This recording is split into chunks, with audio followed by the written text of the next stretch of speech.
এবার শুরু হতে চলেছে ত্রিশক্তি বন্দনা।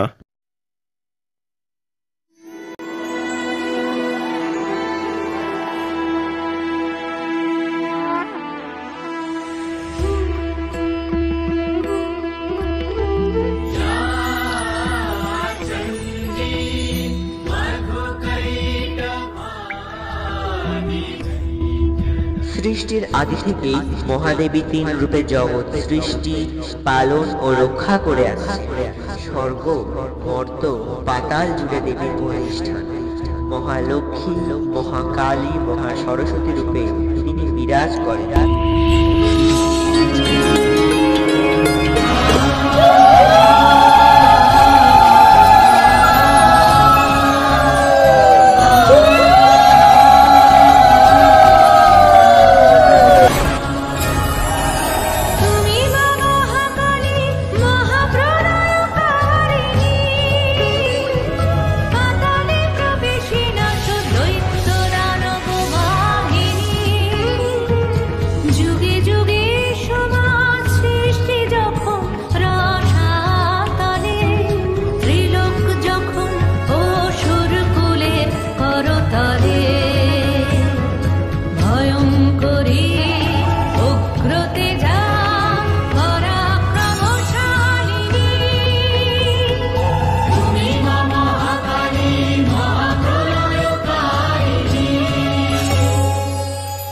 আমি দেবী মহাকালী, আর অসুরকুলকে বিনাশ করব। আয় তবে যুদ্ধ করতে, আয় যুদ্ধ কর আমার সাথে।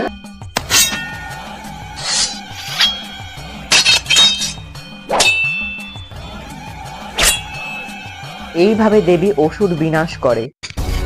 দেবী মহাকালী, এই দেবী ভয়ঙ্করী। ধরণীতে যতবারই বিপদ এসেছে তিনি রক্ষা করেছেন। বহুবার অসুরকুল ত্রিভুবন আক্রমণ করেছে, তখন এই দেবী যুদ্ধক্ষেত্রে পদার্পণ করেন এবং অসুরকুলকে ধ্বংস করেন এবং সমস্ত অসুরকে বিনাশ করে তিনি এই ধরনের শান্তি ফেরান। জয় মা মহাকালী।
আমি দেবী মহালক্ষ্মী, আমি ধন সম্পদের দেবী। আমার আশীর্বাদে সব পরিপূর্ণ হোক। দেবী মহালক্ষ্মী, এই দেবী ত্রিলোক পালন করেন। এই দেবীর আশীর্বাদে পত্রে পুষ্পে শস্যে ভরে যায় চারদিক। এই দেবীকে সবাই আরাধনা করেন। এই দেবী ধনসম্পদ ও সমৃদ্ধির দেবী। জয় মা মহালক্ষ্মী।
সরস্বতী। আমি বিদ্যা বুদ্ধির দান করি, অসুর বিনাশ করি। আজ এই দেবীর পূজা অর্থাৎ মা সরস্বতী। এই দেবী ঘণ্টা, শূল, চক্র ইত্যাদি ধারণ করেন ও বীণাও ধারণ করেন। এই দেবী শুম্ভ নিশুম্ভকে বধের কথাও জানা যায়। দেবী সরস্বতী বিদ্যার দেব। জয় মা সরস্বতী।